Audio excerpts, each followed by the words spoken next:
अपना समझते हुए भारतीय जनता पार्टी बहुत बड़ी खबर है सुष्मिता, मैं आऊंगा आपके पास। पार्वती दास की जीत हो गई है। 2726 वोटों से पार्वती दास की जीत की बात सामने आई है। दूसरे नंबर पर कांग्रेस के बसंत कुमार रहे। तो एक बार फिर से बागेश्वर सीट पर कमल खिला है। 2007 के बाद से लगातार भारतीय जनता पार्टी इस सीट पर जीतती आई है और एक बार फिर से उपचुनाव में बीजेपी की जीत बागेश्वर सीट पर हो गई है।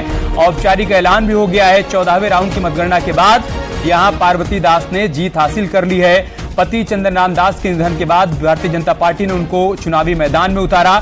सहानुभूति वोट भी मिला और साथ ही साथ जैसा कि हमारे उत्तराखंड के एडिटर अनुपम जी बता रहे थे कि मुख्यमंत्री पुष्कर धामी के कामकाज पर भी बागेश्वर की जनता ने एक प्रकार से मुहर लगाई है, क्योंकि सीएम पुष्कर धामी ने भी यहां पर चुनाव प्रचार के दौरान ताबड़तोड़ जनसभाएं की थी। लोगों के बीच जाकर सरकार की उपलब्धियों का जिक्र किया था, बताया था कि कैसे डबल इंजन की सरकार उत्तराखंड के विकास को लेकर प्रयासरत है।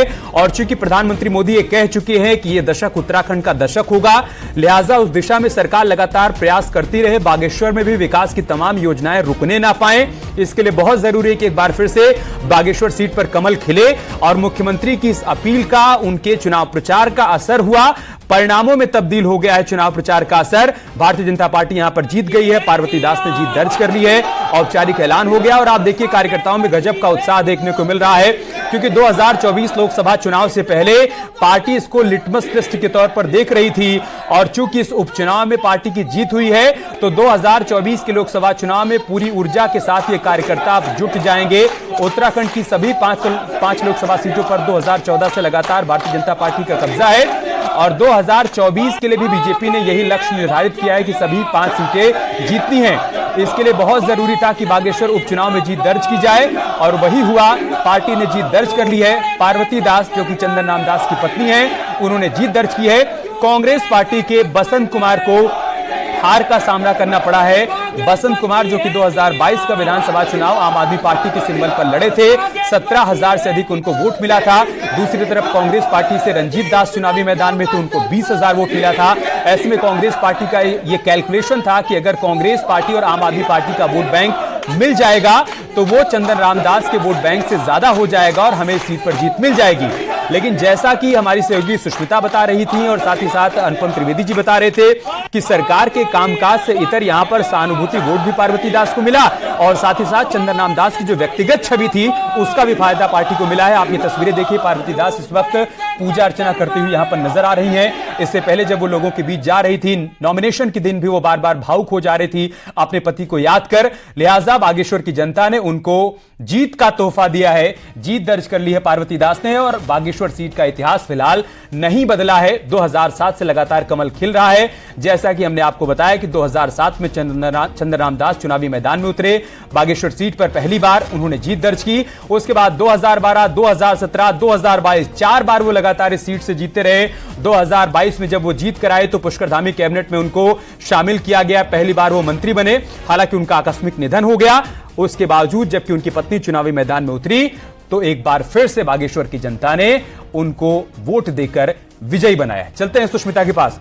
सुष्मिता, जश्न शुरू हो गया है और ये जश्न बनता है क्योंकि 2024 लोकसभा चुनाव से पहले पार्टी इसको लिटमस टेस्ट के तौर पर देख रही थी और इस टेस्ट में न सिर्फ पार्वती दास पास हुई हैं बल्कि पार्टी भी पास हो गई है।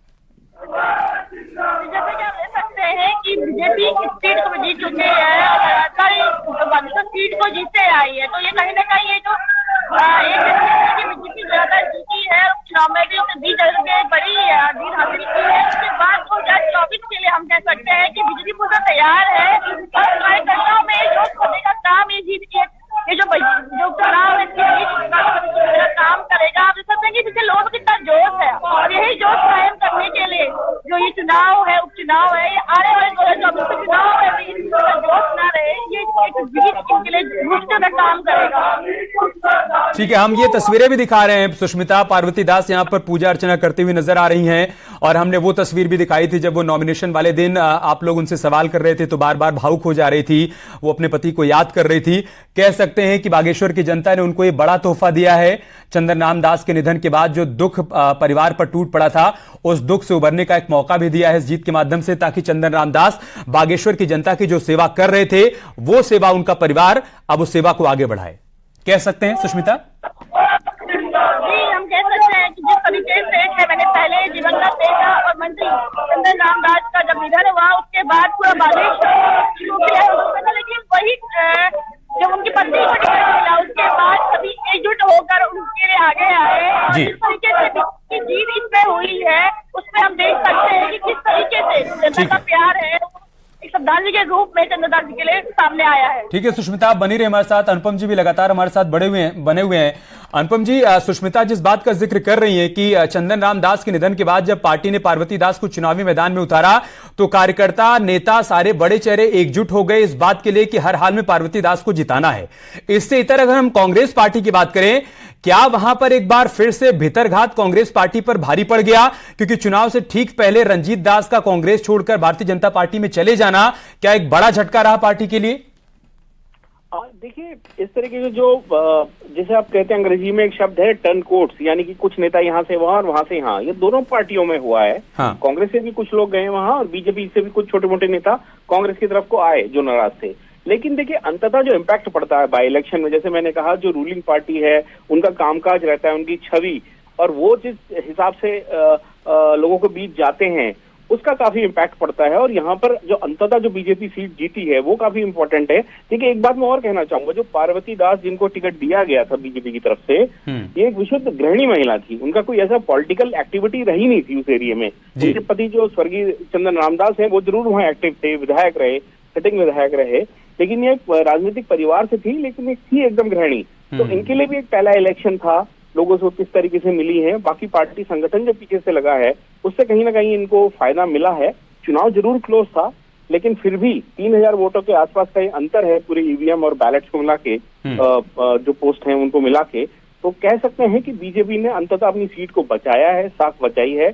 और जो अब लोकसभा के इलेक्शन में पार्टी जाएगी तो कहीं ना कहीं एक मैसेज जरूर देगी कि देखिए, हम पहले असेंबली में जीत के आए हैं, बाई इलेक्शन हमने जीता है, और जो बीच में जितने भी चुनाव हुए पंचायत वगैरह के, उससे पहले हरिद्वार पंचायत के या कहीं के भी हुए हैं, उनमें भी हम लगातार पहले भी जीतते आए हैं। तो अब क्योंकि ये हम सारे इलेक्शन जीते हैं, लिहाजा लोकसभा इलेक्शन में भी एक मैसेज देने की कोशिश जरूर पार्टी करेगी। ठीक है, बीजेपी के लिए हासिल यहां पर जीत रहे, लेकिन कांग्रेस पार्टी को क्या हासिल हुआ?